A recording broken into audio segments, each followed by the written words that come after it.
Go yard. I got so much motherfucking design on right now. Break it down, bring it back, make it clap. I got 3 old thoughts, new guap, where that thing, bitches on my line, and you know. Pengertian demokrasi Pancasila masa reformasi. Demokrasi Pancasila pada era reformasi adalah salah satu reaksi terhadap pemerintahan Orde Baru yang dianggap telah menyimpang dari tujuan dan cita-cita demokrasi Pancasila. Era reformasi berlangsung dari 1998 sampai dengan saat ini atau sering disebut Orde Transisi Demokrasi Pancasila. Karakteristik demokrasi pada masa reformasi: pelaksanaan sistem demokrasi di Indonesia berlangsung dalam beragam bentuk. Salah satunya pada era reformasi. Era reformasi dimulai pada tahun 1998 sampai saat ini yang ditandai dengan lengsernya Soeharto sebagai Presiden Indonesia. Setelah Soeharto, Presiden negara dipegang oleh B.J. Habibie yang sebelumnya merupakan wakil presiden.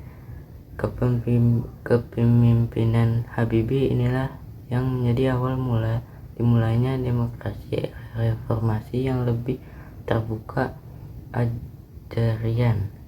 Selama Presiden Habibie menghapus berbagai kekangan demokrasi yang sebelumnya berlaku di era Orde Baru, Habibie juga memunculkan beberapa indikator pelaksanaan demokrasi di Indonesia.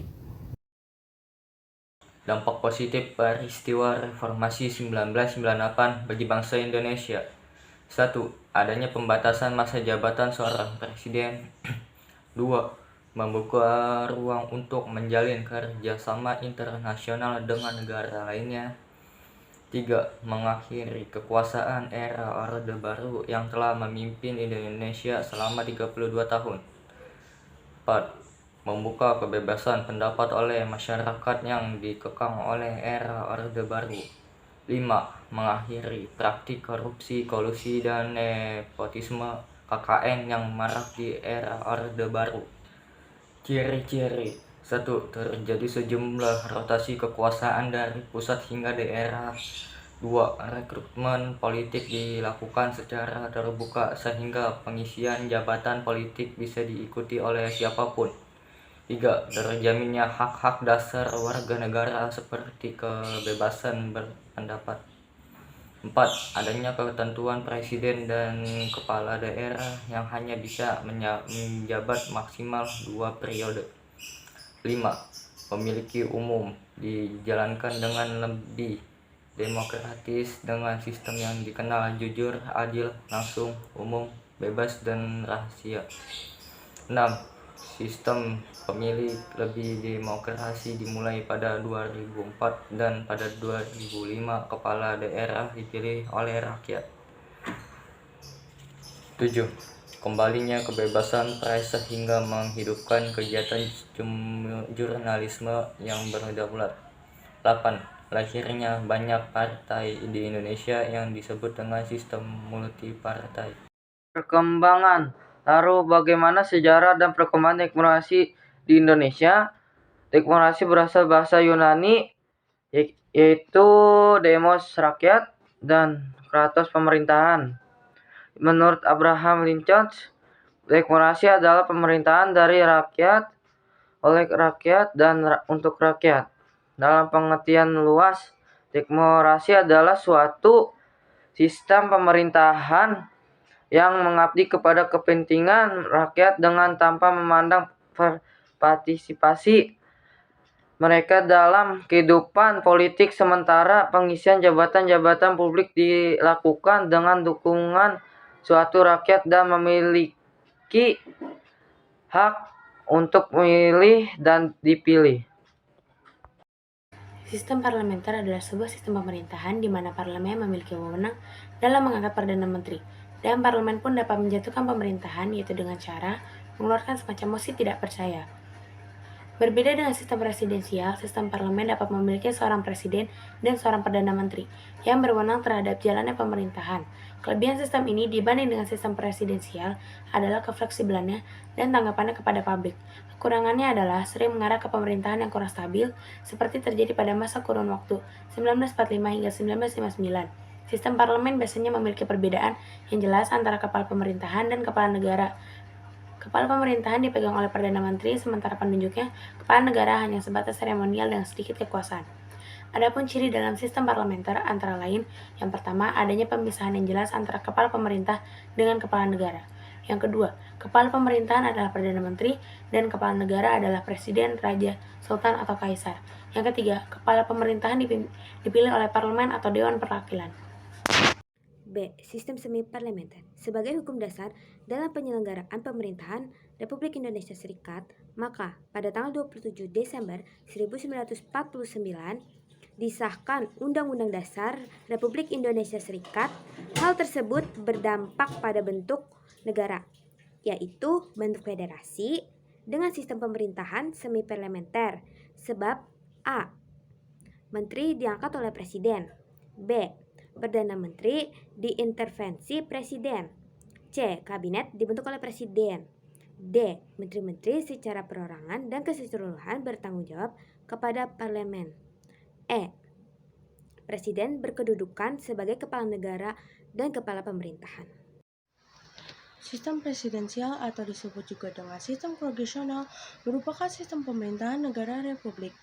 Pada sistem pemerintahan ini, kekuasaan eksekutif dipilih melalui pemilu dan terpisah dengan kekuasaan legislatif.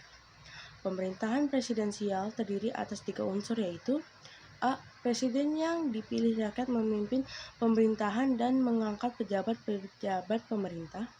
B. Presiden dengan Dewan Perwakilan memiliki masa jabatan yang tetap, tidak bisa saling menjatuhkan. C. Tidak ada status yang tumpang tindih antar badan eksekutif dan badan legislatif. Dalam sistem presidensial, presiden memiliki posisi yang relatif kuat dan tidak dapat dijatuhkan karena rendah subjektif, seperti rendahnya dukungan politik. Jika presiden melakukan pelanggaran konstitusi, pengkhianatan terhadap negara, dan terlibat masalah kriminal, maka posisi presiden bisa dijatuhkan. Ciri-ciri pemerintahan presidensial diantaranya sebagai berikut. 1. Presiden berkedudukan sebagai kepala pemerintah sekaligus kepala negara. Yang kedua, kekuasaan eksekutif. Presiden diangkat berdasarkan demokrasi rakyat dan dipilih langsung oleh mereka atau melalui Badan Perwakilan Rakyat. Yang ketiga, presiden memiliki hak prerogatif atau hak istimewa untuk mengangkat dan memberhentikan menteri-menteri yang memimpin departemen dan non-departemen. Keempat, menteri-menteri hanya bertanggung jawab kepada presiden. Yang kelima, presiden tidak bertanggung jawab kepada kekuasaan legislatif. Undang-Undang Dasar Negara Republik Indonesia tahun 1945 mengamanatkan bahwa sistem pemerintahan yang dilaksanakan di negara Republik Indonesia yaitu sistem pemerintahan presidensial. Hal itu jelas tersurat dalam pasal 4 ayat 1 yang berbunyi Presiden Republik Indonesia memegang kekuasaan pemerintahan menurut Undang-Undang Dasar. Lebih lanjut lagi, dijelaskan dalam pasal 17 ayat 1, 2, 3 maupun 4 Undang-Undang Dasar Negara Republik Indonesia tahun 1945 yang berbunyi Presiden dibantu oleh Menteri-Menteri Negara. Menteri-Menteri itu diangkat dan diberhentikan oleh Presiden. Setiap menteri dibidangi urusan tertentu dalam pemerintahan, pembentukan, pengubahan, dan pembubaran kementerian negara diatur dalam undang-undang. Nah, terlihat jelas dalam pasal-pasal tersebut bahwa negara Indonesia menganut sistem pemerintahan presidensial dengan prinsip-prinsip sebagai berikut. 1. Indonesia adalah negara yang berdasarkan pada hukum. Yang kedua, pemerintahan berdasarkan atas sistem konstitusi. Yang ketiga, kedaulatan ada di tangan rakyat dan dilaksanakan menurut Undang-Undang Dasar. Yang keempat, presiden adalah penyelenggaraan pemerintahan tertinggi.